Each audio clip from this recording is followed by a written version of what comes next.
In the U.S. political system, so-called third parties are often seen as unviable. But there's a new third party in town, and they say this time things will be different.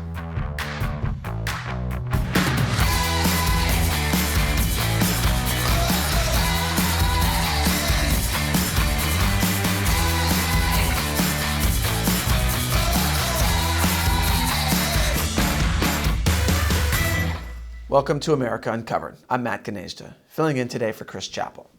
If you believe the media, the political landscape in the United States has gotten pretty grim. Also, if you believe the media, I have some swampland in Florida to sell you. You can trust me, you're obviously not gullible. But according to the media, we're more divided now than ever. Extremism hides around every corner. Some even say that the political divide in the United States has become irreconcilable.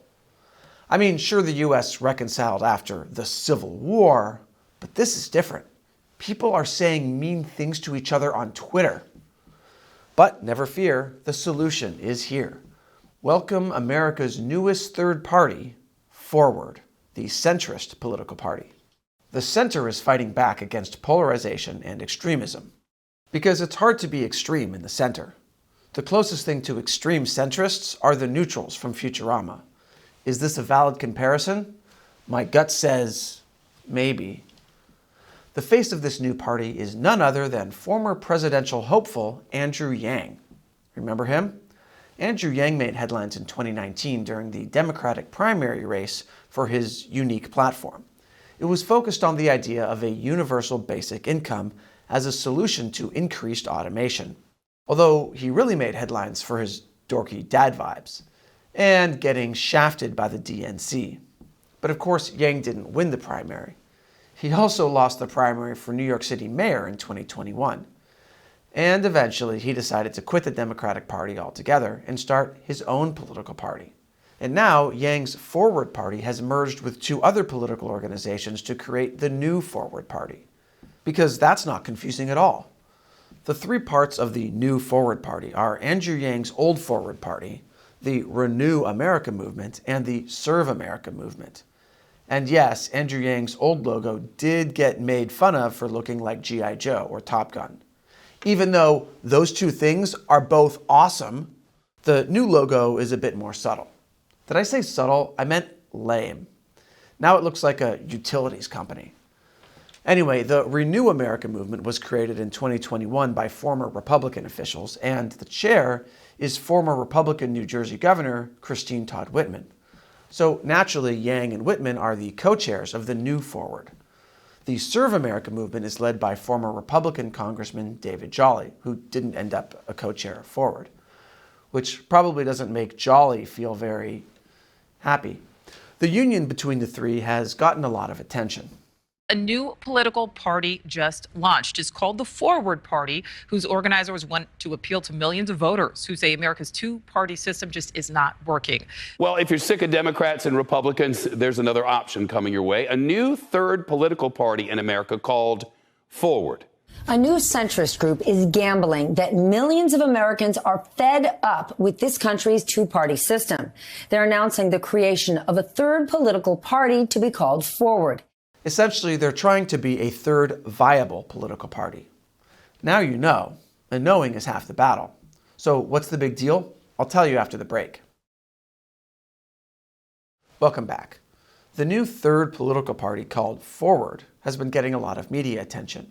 But why? There are tons of so-called third parties in the United States. No one seems to know for sure how many. If Wikipedia is to be believed, it's about 420. But I have my doubts. That number seems suspiciously memeable.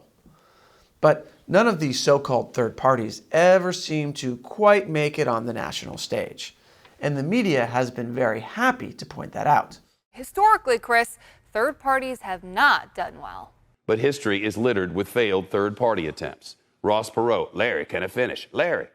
That was 1992. He lost. Ralph Nader, 2000, lost.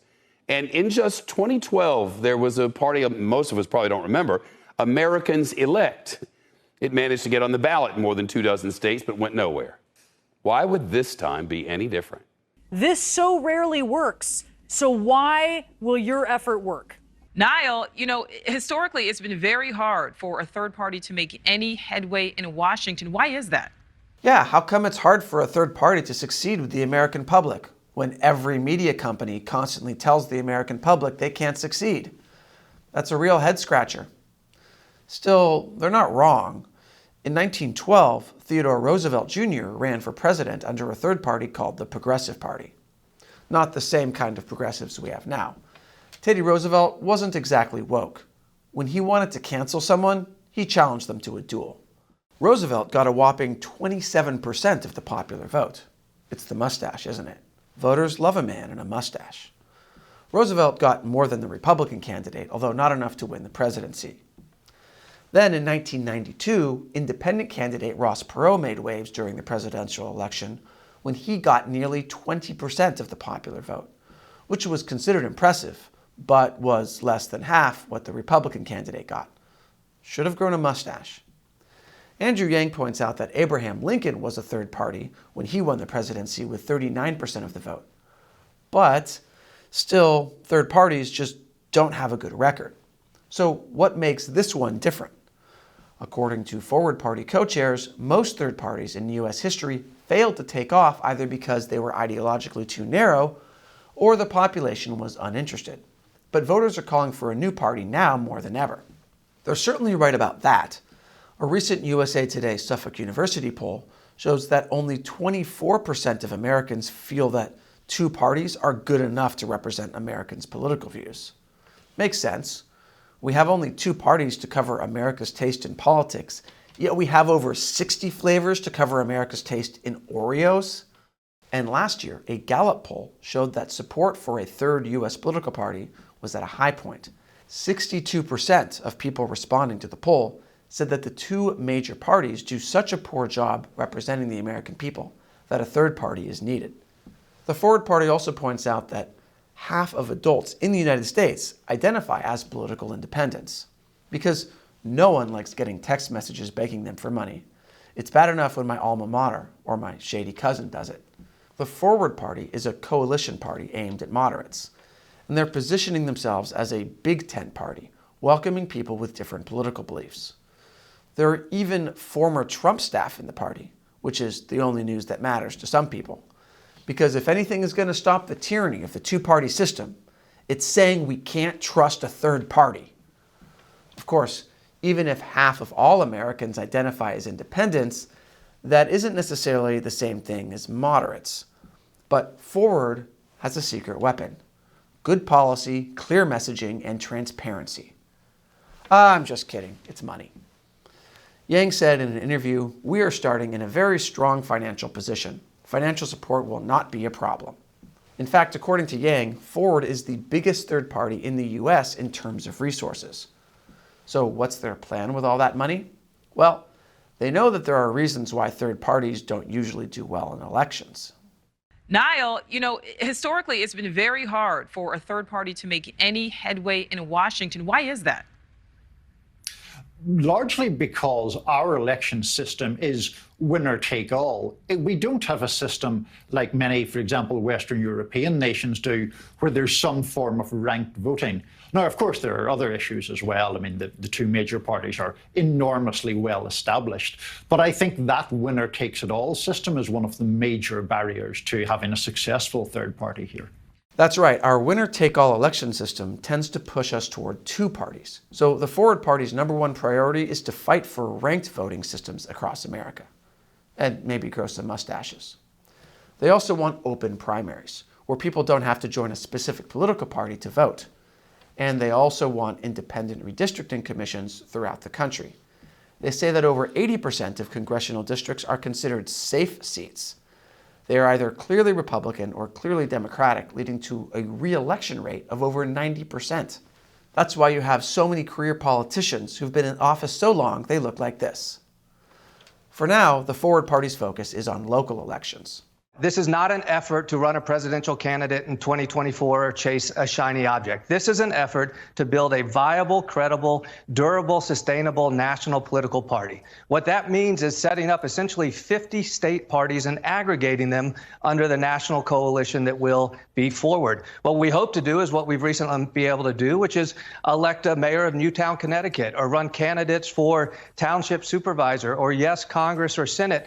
Forward hopes to have ballot access in at least 30 states by 2023, and all 50 states by 2024. Definitely not a bid for the presidency in 2024, though. Of course, the new party has plenty of critics. Some Democrats are worried that it might end up a spoiler for the Democratic Party. I think in a nation awash in really stupid ideas, this stands out as a really stupid idea. Ralph Nader basically elected George W. Bush in 2000. Jill Stein basically elected Donald Trump in 2016. And the only possible thing this could do is bleed some moderate Republicans off of voting for whoever the Democratic nominee is. This thing is going nowhere. It's vanity. Yep, Jill Stein elected Donald Trump in 2016. It had nothing to do with Hillary Clinton not campaigning enough in Michigan, Wisconsin, and Pennsylvania, or Democrats' disenfranchisement with the party over their treatment of Bernie Sanders in the primaries, or Hillary's email scandal. Nope, it was Jill Stein. Stupid, vain Jill Stein. There are only two political parties. There will only ever be two political parties. But Forward wants to hear from all sorts of people with all sorts of ideas. Even that guy. They make this clear on their website, where their top reason to join the party is diverse thinking isn't just welcome, it's required. The question is, will any of them ever be able to agree on anything? My gut says maybe. So what do you think? Is this party going anywhere? Let us know in the comments. And this show is supported by viewers like you, so please head over to our Patreon page.